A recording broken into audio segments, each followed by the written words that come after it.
Students, कैसे हैं आप लोग? I hope all are good, fit and fine. मैं आपकी फ्रेंड ज्योति आप सबके लिए लेके आई हूँ सिंपल इकोनॉमिक्स। हम इस सीरीज में क्लास 12 का टॉप सिलेबस कवर कर रहे हैं, जिसमें हम अभी तक हमारी फर्स्ट यूनिट नेशनल इनकम से रिलेटेड एग्रीगेट से रिगार्डिंग हमारे सर्कुलर फ्लो ऑफ इनकम का कंसेप्ट क्लियर कर चुके हैं।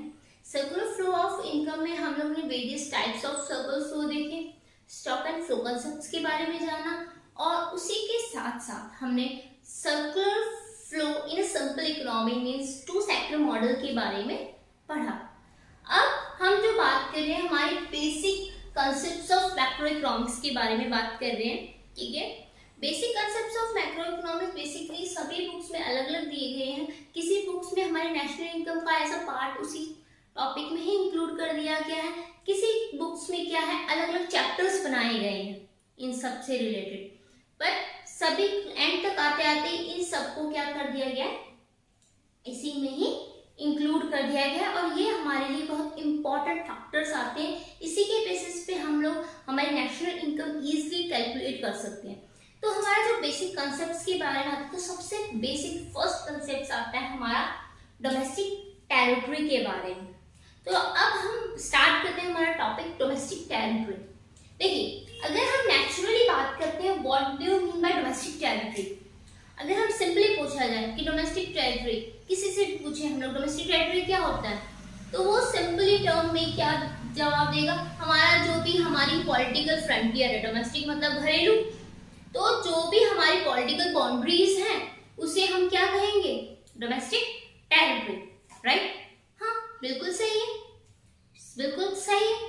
तो हमारा क्या है, डोमेस्टिक टेरिटरी क्या होता है कि जितने भी हमारे पॉलिटिकल फ्रंटियर है, एक लेमैन के अकॉर्डिंग क्या है, जो भी हमारा पॉलिटिकल फ्रंटियर है, मतलब मैं इंडिया में रह रही हूँ, इंडिया में रह रही, तो इंडिया में ही मैं अपनी क्या कर रही हूँ, गुड्स एंड सर्विसेज का कंजप्शन कर रही हूँ, इसी में ही मैं एक्सपेंडिचर कर रही हूँ, इसी में ही मैं ट्रेड कर रही हूँ, तो फ्रीली मूवमेंट कर पा रही हूँ इंडिया में। तो ये मेरी क्या है, एक हमारी डोमेस्टिक टेरिटरी, जहाँ पे हम फ्रीली मूवमेंट कर सके, वो हमारी क्या कहलाती है, डोमेस्टिक टेरिटरी। ये हो गए हमारे सिंपल इकोनॉमिक टर्म या सिंपल टर्म में। ठीक है, अब हम इकोनॉमिक्स टर्म की बात करते हैं, इकोनॉमिक्स टर्म में इसको थोड़ा सा वाइडर टर्म दे दी गई है। इकोनॉमिक्स टर्म में क्या कर दिया, इसको थोड़ा सा बड़ा और कर दिया गया, इसमें दो चार चीजें और इंक्लूड कर दी गई है हमारे पॉलिटिकल फ्रंटियर के साथ साथ। अब वो क्या क्या चीजें जो इंक्लूड कर दी गई, जिसको हमें ध्यान रखना है कि ये हमारी डोमेस्टिक टेरिटरी में आती है या नहीं आती। तो फर्स्ट ऑफ ऑल जो बात आती है हमारे पॉलिटिकल फ्रंटियर, जो हमने जान चुके हैं, पॉलिटिकल फ्रंटियर तो होना ही होना चाहिए कि वो किस देश के अंदर आ रहा है। ठीक है, मैं इंडिया हूँ, तो मेरा पॉलिटिकल फ्रंटियर कौन सा है, इंडिया। मेरी डोमेस्टिक टेरिटरी कौन सी है, इंडिया। फर्स्ट हमने ध्यान रख लिया। अब सेकंड हमारी बात आती है हमारी जो इकोनॉमिक टर्म्स में आ जाती है, और एक्स्ट्रा और क्या वाइड जुड़ा है। तो सेकंड आता है हमारा जितने भी शिप्स हैं, एयरक्राफ्ट है, जो भी शिप्स हैं, एयरक्राफ्ट है, जो ओन्ड और ऑपरेटेड बाय नॉर्मल रेजिडेंट है, मतलब जो उसका ऑनर है, जो शिप्स और एयरक्राफ्ट का जो ऑनर है और जो मूव करने वाला है, जो चलाने वाला है, वो उस देश का क्या होना चाहिए, नॉर्मल रेजिडेंट होना चाहिए। ठीक है, फॉर एग्जाम्पल अगर हम बात करते हैं, हमारी एक एयर इंडिया एयरलाइन है, ठीक है, एयर इंडिया है, शिप है, एक हमारी एयरक्राफ्ट है एयर इंडिया। एक एग्जांपल ले लेते हैं, एयर इंडिया हमारी क्या है, एक एयरलाइन है, वो हमारी चाइना टू यूएसए मूव करती है, चाइना टू यूएसए मूव करती है। अब ये अगर हम बात करें नॉर्मली, ये मूव कहाँ कर रही है, चाइना से यूएसए में मूव कर रही है, हमारे देश में तो कहीं मूव नहीं कर रही है, कहीं मूव नहीं हो रही, तो हमारे पॉलिटिकल फ्रंटियर में तो नहीं आई, तो मतलब ये हमारे डोमेस्टिक टेरिटरी में नहीं आनी चाहिए। ठीक है, बट ये हमारी डोमेस्टिक टेरिटरी में इंक्लूड होगी। क्यों होगी, क्योंकि हमारी इकोनॉमिक्स में टर्म एंड कंडीशन होती कि जितनी भी शिप्स एंड एयरक्राफ्ट्स हैं, जितने भी शिप्स और एयरक्राफ्ट्स हैं, जो अगर उसका ऑनर या चलाने रेजिडेंस है वो कहाँ का है, जिस देश का है, जिस देश का है वो उसी की क्या टेरिटरी में आएगी, उसकी डोमेस्टिक टेरिटरी में आएगी। तो एयर इंडिया कहाँ की क्राफ्ट है, जिसका ऑनर कौन है, इंडियन।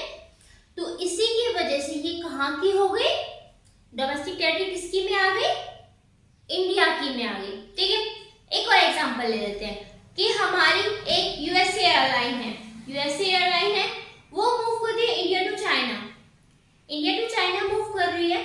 तो अब वो टेरिटरी किसके अंदर आएगी, यूएसए टेरिटरी के अंदर आएगी। क्यों आएगी, क्योंकि वो एयरलाइन कहाँ की है, हमारी यूएसए की।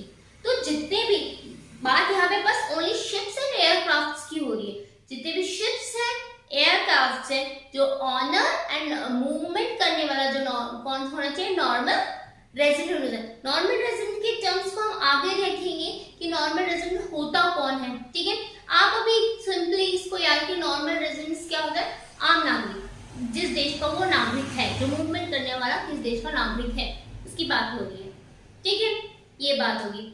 सेकेंड टर्म आई हमारी जितने भी फिशिंग वेसल्स हैं, ठीक है, जो भी हमारे फिशिंग वेसल्स हैं, नेचुरल गैस है, ऑयल रिग्स हैं, चाहे वो किसी भी इंटरनेशनल वाटर में मूव कर रही हो, वो मूवमेंट करने वाला अगर नॉर्मल रेजिडेंट है, उसको ऑपरेट करने वाला, उसका जो ऑपरेट करने वाला अगर नेचुरल कौन है, नॉर्मल रेजिडेंट है, अगर वो नॉर्मल रेजिडेंट है, चाहे वो किसी भी इंटरनेशनल वाटर में मूव कर रहे हो, किसी भी इंटरनेशनल वाटर में, का मतलब ये नहीं कि कहीं पर भी वो मूव कर लेके जा सकते हैं, या नेचुरल गैस कहीं किसी भी देश में जाके हम अपनी पाइप खोद के ला सकते हैं पानी की, इसका मतलब ये नहीं है। अगर गवर्नमेंट से उसी को क्या मिली हुई है, परमिशन मिली हुई है कि ये इस नेचुरल इंटरनेशनल वाटर में नेचुरल गैस ऑपरेट कर सकते हैं, या फिर हमारे फ्लोटिंग वेसल्स मूव कर सकते हैं, तो वो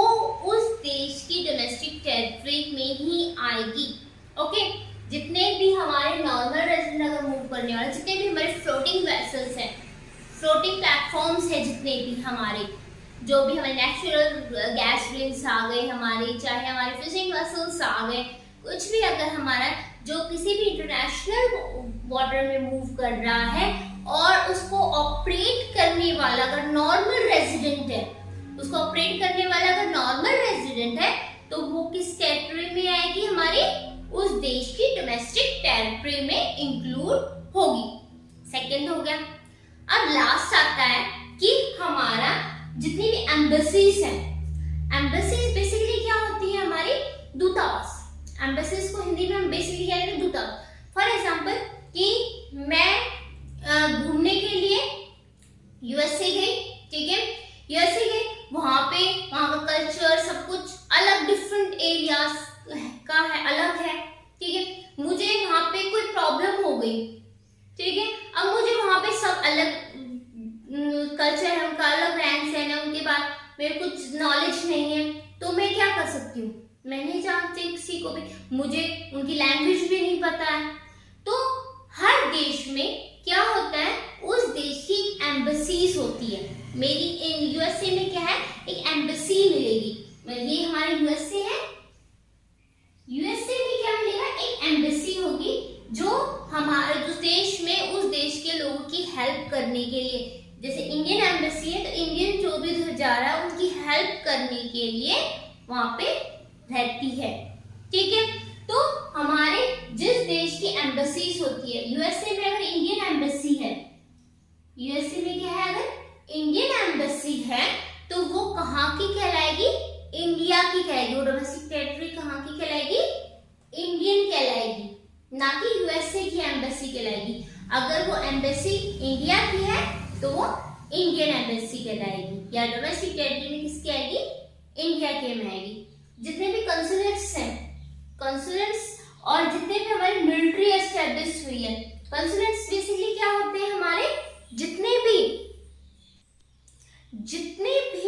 हमारे जो लोग हैं वहां पे प्रमोशन के लिए गए, हमारे इंडिया के कल्चर्स के बारे में या ट्रेड को लेकर प्रमोट करने के लिए हमारे दूसरे देश में जाके रह रहे हैं, तो वहां पे वो लोग जहाँ पे घर कंस्ट्रक्ट करें, जो बिल्डिंग कंस्ट्रक्ट हुई है या जहाँ पे वो रह रहे हैं, तो वो कंसोनेंट्स कहलाते हैं, कंसोल्स कहलाते हैं।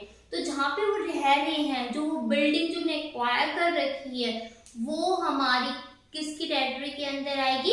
वो डोमेस्टिक टेरिटरी, इंडिया की टेरिटरी के इंक्लूड आएगी। तीसरा आता है हमारी मिलिट्री एस्टेब्लिशमेंट। कभी कभी बेसिकली पर्पस के लिए दूसरे देश में दूसरे देश की मिलिट्री एस्टेब्लिश हो जाती है। अगर कोई बेसिक फंक्शंस है, कोई बेसिक काम है जो हमें दूसरे देश में हमारी मिलिट्री को एस्टेब्लिश करना पड़ जाए, ठीक है, तो वहां पे हमारे देश की मिलिट्री एस्टेब्लिश हो रखी है, तो वो उस देश की नहीं कहलाएगी, ना वो कहाँ की कहलाएगी? हमारे देश की कहलाएगी। तो अगर मिलिट्री एस्टेब्लिश हो रखी है, तो अगर अब्रॉड में जाके रह रही, लोकेट हो रखी है, तो वो उस देश की ना कहलाकर जिस देश की है वो उस देश की डोमेस्टिक टेरिटरी के अंदर ही इंक्लूड होगी। तो आई होप आप सबको क्लियर है कि डोमेस्टिक टेरिटरी में हम किन किन को इंक्लूड करते हैं। डोमेस्टिक टेरिटरी में किस किस को इंक्लूड किया हम लोगों ने? हमारे जितने भी पॉलिटिकल फ्रंटियर्स में आते हैं वो लोग, ठीक है। सेकंड, हमारे जितने भी शिप्स हैं, एयरक्राफ्ट्स हैं जो मूव या own operate by a normal resident हो, ठीक है।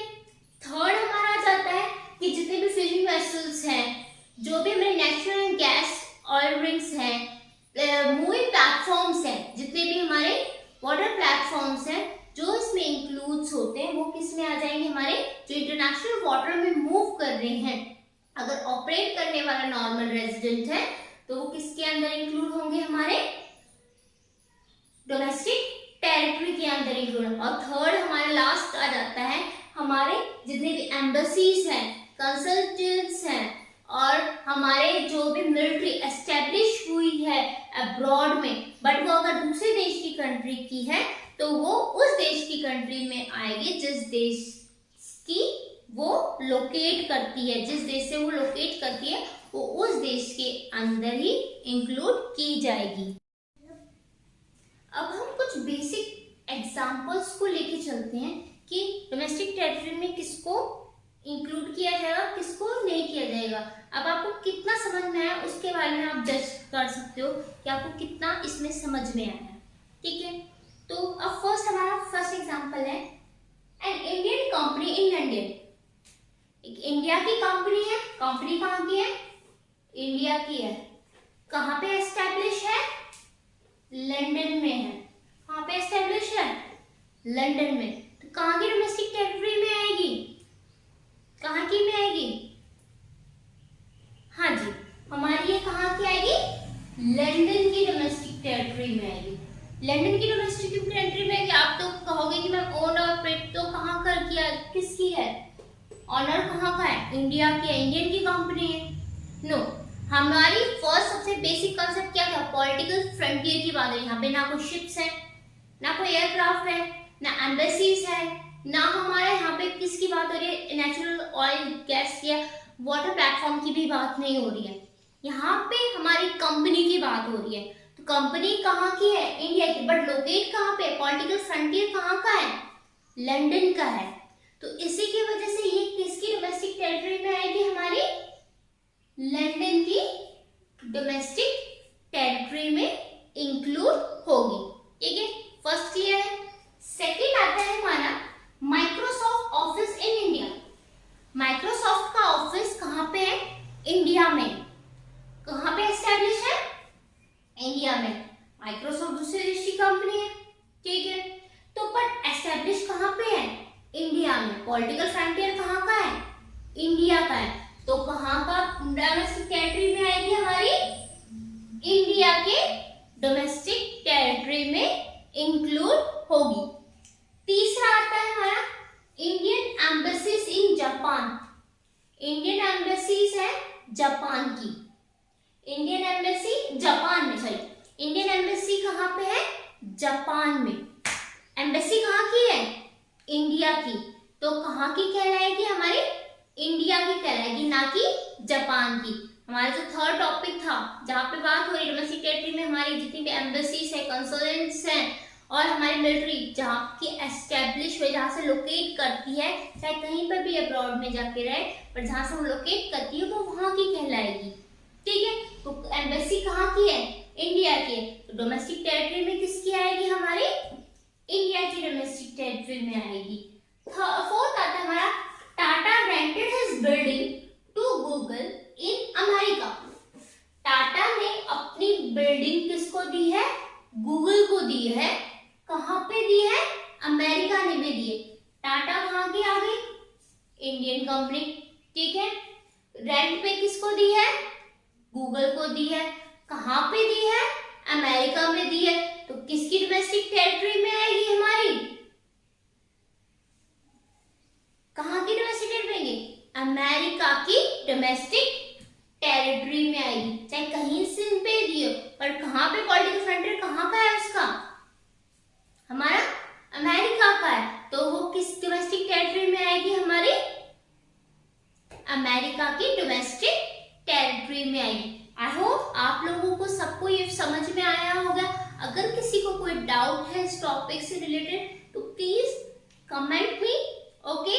और अगर आपके लिए ये वीडियो हेल्पफुल है सो like and share it is must.